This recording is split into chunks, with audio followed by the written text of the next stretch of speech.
Hi, Assalamualaikum and greeting Mr. Hanif. Firstly, I would like to introduce myself. My name is Nufardina binti Omar and I'm going to explain the introduction of multiple intelligence. So, the multiple intelligence theory developed by Howard Gardner is psychological theory regarding humans and the various forms of intellect that they are possessed. How this notion came to be, when it came to be, and how it became popular are all discussed here. During the 1970s, when Gardner was doing his studies, it was commonly thought that it was possible to develop emotional intelligence by experimentation.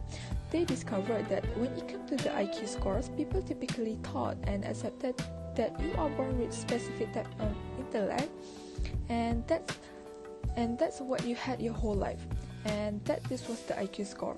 But Gardner just didn't think this to be true. Based on his research, he discovered that intelligence was not a static state.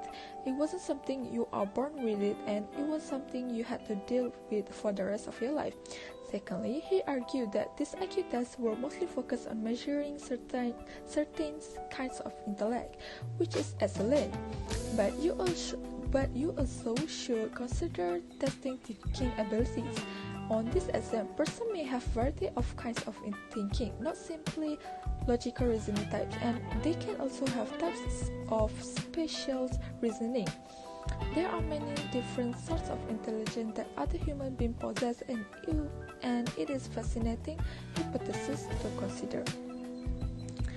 We all have strengths and weaknesses that we may draw on, like the metaphor of fish being really bad at climbing trees.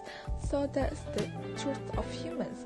Some things we are good at, while the other things that we are not good at.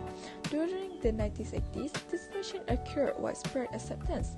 Gardner's book Frame of Mind was first published in 1983. In this book, Gardner thinks that you have the ability to decide. For example, you may say, "Hey, I like to improve my musical intelligence," and you might begin working on it. Children, in particular, may significantly develop or perform better in areas in which they are desired to do so. If you solve 50 math questions a day, you will see an improvement in that aspect of your mind that is involved with logic and reasoning. Thank you. First of all, what is naturalistic intelligence and linguistic intelligence? Naturalistic intelligence is the ability to identify, classify, and manipulate elements of the environment, objects, animals, or plants. It is considered that naturalistic intelligence are more towards the natural world. They delve beyond superficial observations and want to go deeper and make deductions about how things function in the nature. Other than that, linguistic intelligence has the ability to do with understanding and using the sounds, rhythms, and meaning of words and the functions of language. People with linguistic intelligence are able to use words well when both writing and speaking, and they are very good at writing stories, memorizing informations, and reading. These both intelligence has their own characteristics. For naturalistic intelligence, they express desire to understand how things work, and they also have an interest in science careers such as biology, zoology, and chemistry. This will make them good in jobs with science background. However, linguistic intelligence, they are most likely to use humor when telling stories, and they are very good in explaining things to someone. This will make them be great in becoming lawyer, teacher, or writer. That's all from me. Thank you. Hi, my name is Ahmad Zaim Ahmad Zaidi. I will be presenting about logical intelligences and visual intelligences. So for logical intelligences, it's the ability to calculate, quantify, consider propositions and hypotheses, and carry out complete mathematical operations. It enables us to perceive relationship and connection and to use abstract, symbolic thought, sequential reasoning skill, and inductive and deductive thinking patterns. Logical intelligence is usually well developed in mathematicians, scientists, and detectives. Young adults with lot of logical intelligence are interested in patterns, categories and relationships. They are drawn to arithmetic problems, strategy games and experiments. If you are strong in logical intelligence, good career choices for you are scientist, mathematician, computer programmer, engineer and accountant. For the visual intelligence, Leonardo da Vinci and IMP are famous people with high visual or visual intelligence. In other words, they possess the ability to visualize the world accurately, modify their surroundings based upon their perceptions and recreate the aspect of their visual experiences. People with high visual intelligence are good at remembering images, faces and fine details. They are able to visualize objects from different angles. People with high visual intelligence also have good spatial judgment and reasoning. That is, they are able to accurately judge the distance between themselves and an object, how far the object is to the right. They are skilled at using their ability to visualize and their spatial judgment to complete tasks and projects that include design, judgment and creativity. For this reason, they make good painters, artists, architects, engineers and designers. Visual intelligence has also been found in individuals who are blind or visually impaired. For example, a blind individual who uses touch and spatial reasoning to calculate the size, shape, width and length of an object, which result in an accurate visual picture of the object, is showing visual intelligence. That's all from me. Thank you. Assalamualaikum warahmatullah. My name is Muhammad Farhan Azizul bin Baharin, and today I will present about multiple intelligence. First, I will present about intrapersonal. Intrapersonal, or we call it self-smart.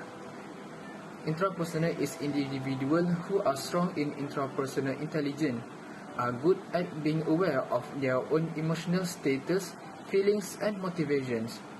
They tend to enjoy self-reflection and analysis, including daydreaming, exploring relationship with others and assessing their personal strength. They also like to work independently, set goals and focus on achieving them, understand their feelings and know their strength and weakness. Music smart.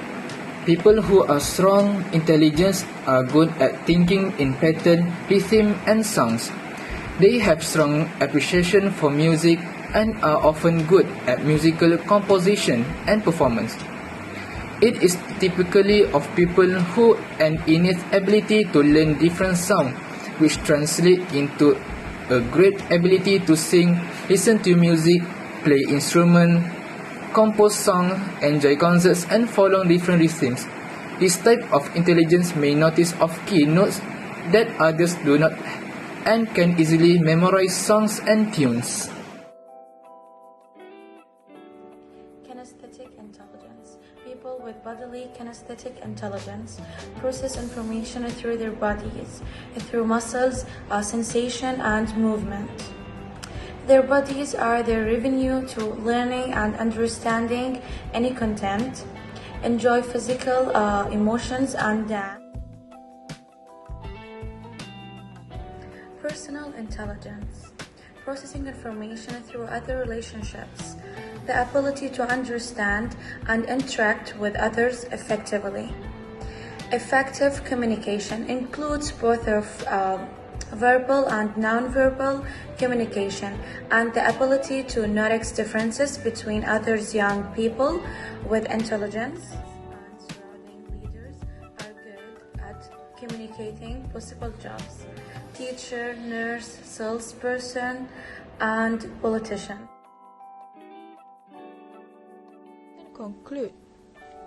Finally, we can conclude the ideas of human intelligence have had impact on the present educational system as well as on what we now regard to be effective teaching techniques.